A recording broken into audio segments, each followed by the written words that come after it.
ലക്ഷാർച്ചന പൂജ നടന്നതറിഞ്ഞില്ല.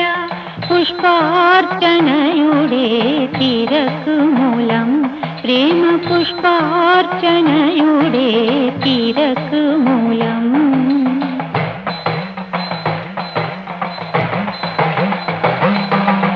അവിവേകി പെണ്ണിന്റെ അപരാധമൊക്കെയും അവിടുന്ന് പൊറുക്കണം ഭഗവാനേ.